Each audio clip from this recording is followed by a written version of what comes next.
Someone sent me a post on this, and for whatever reason, it just kind of, I don't know, it just bugged me. Not that they sent me the post. What the post was implying. It's something that circulates all the time. And I've thought about it before. In fact, there was another podcast that I had been working on with a couple other people. We never actually published any episodes, but this was one of the topics that we discussed over on that show as well. And you see this definitely on LinkedIn all the time. Seen on Reddit as well. I'm sure it's on most platforms. And the saying goes, or the thrust of it is, work is not a family, or your company is not a family, or something to that effect. Like, that's the general idea. I think it's usually phrased in terms of work is not a family.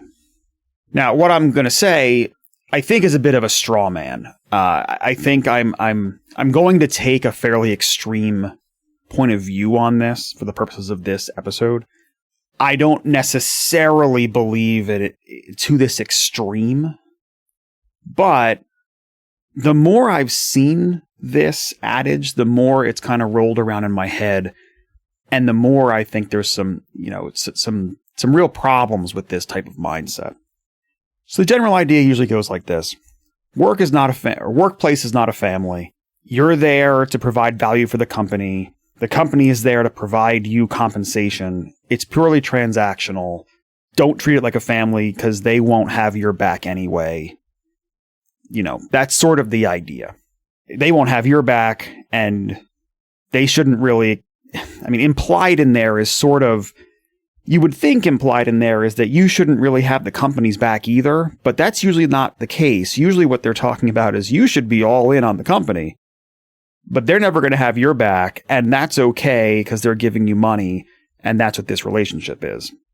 So don't get attached to your coworkers. They're not going to have your back, blah, blah, blah. Here's where I've kind of finally landed on this. This is a piece of advice that is disingenuous in its intent. This is a piece of advice that often is positioned as if it's supposed to be beneficial to the employee. As if opening your eyes, let's imagine that you're the employee. This is often positioned in a way such that, this is trying to open your eyes as the employee. It's trying to open your eyes to the reality of the situation. And now that you're awake, they can't get one over on you, and somehow you're better for it. In reality, I think that this mindset benefits the company more, whatever that company is. And I'm trying not to have this come off as down with the establishment and big companies are bad and, whatever. But it's hard for me to go into my point of view without at least sounding somewhat in that direction. And I think it's somewhat warranted. This idea, I believe, is a continued part of this movement or this trend or whatever toward just continuously dehumanizing the employee in a company. As if the company is doing something so important, so worthwhile, that everyone should just be a cog in this machine that just raises that company up at the expense of everyone's humanity.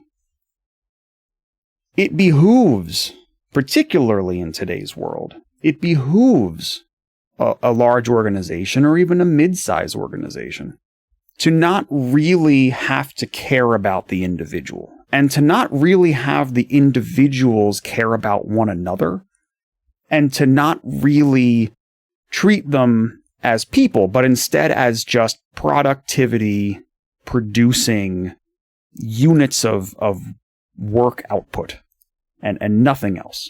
It behooves them to do this, among other things.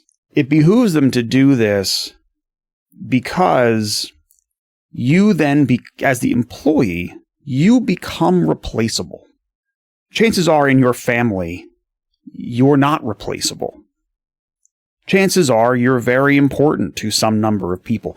And I'm going to speak family in sort of broad strokes here a little bit. I don't necessarily mean purely blood-related, immediate family. I don't know. Extend it to whatever you think of when you think of family. Maybe it's your, like your Fast and the Furious, right? Like it's all about family. Whatever. Like, tight group of friends. Whatever it is that you're kind of thinking about there. If you're in a group like that, you're not replaceable. If you're in a company that actually treats everybody, where people treat one another as some form of family, you become less replaceable. People begin to trust you. You have trust in others. You have people's back. They have yours. There's a concerted effort to work as a group, to be greater than the sum of your parts. That's not good for from an organization's standpoint at the high levels, your CEO levels, your founder levels, your whatever. That's not good from their perspective.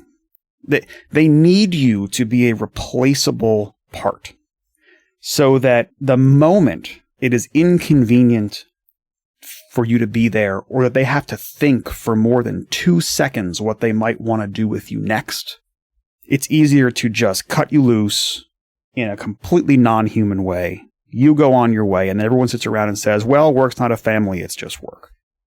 We're letting this happen. We're all part of this. If you buy into this mindset that you're saying that, yes, I am willing to no longer be a human being, because inherently human beings, social creatures, group mindsets, they're attracted, whether you're an introvert or an extrovert, to some extent, you automatically, inherently build community wherever you go.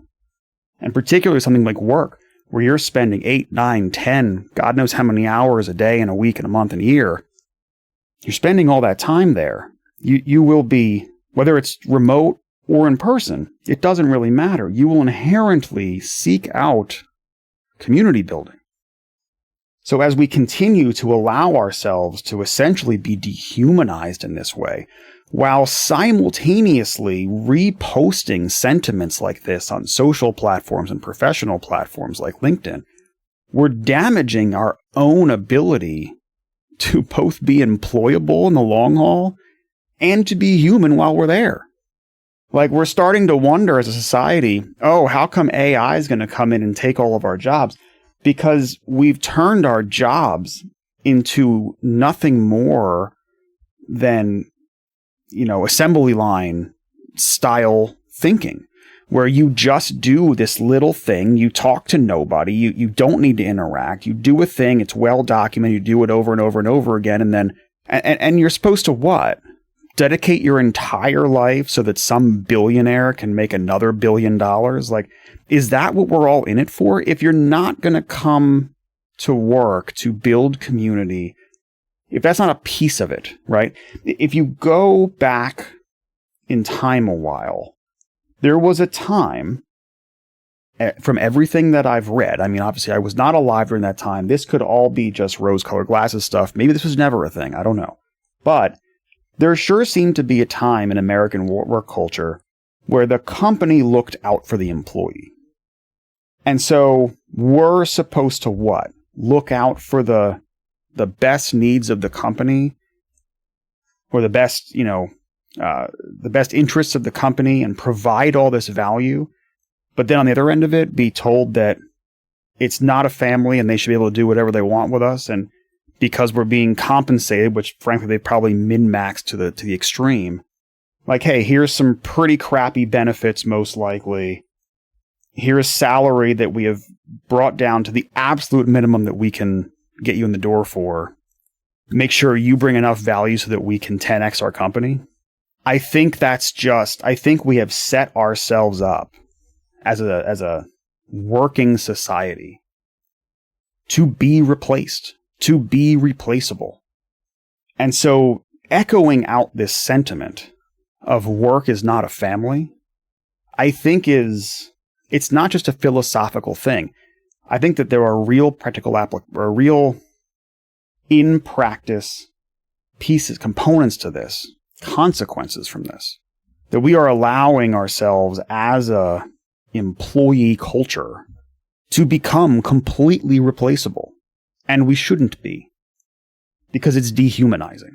And these companies that we are providing constant value for are looking out less and less for the people, and we're saying that's okay. I'm going to try to link to the video that kind of set me down this road. Again, it's not the only one like this, and I want to be really clear. This is a bit of a straw man, because in this guy's little short clip, he does make the point of differentiating between, he's saying work is not a family, and what he does say work is that work is a community. And I think that's probably a better word. Like, if I had to pick a word, I agree with this guy that, yeah, workplace probably isn't a family, but it is a community. So I just want to make that clear. Like, I'm not necessarily basing all of this because of the specific thing that he said. It just so happened to be the clip that kind of sent me down this rabbit hole. Instead, it's more about, I don't think everyone gets that nuance. That's the problem. He explains it in a video, but when you see one of these posts that just says the workplace is not a family, don't get attached, or whatever, it doesn't typically, those posts don't typically go into the same level of nuance. That, yeah, not a family, but it still is a community. They don't usually say that. And I think what's getting out there into the cultural zeitgeist is instead this idea that it's okay to not be connected to other people in such a large part of your life. Just do what's good for the company. They'll compensate you as long as you're convenient to keep around. And when you're out the door, that's fine, because you should have known that going into it. And I think that's a pretty dehumanizing way to go about working and living in the modern era.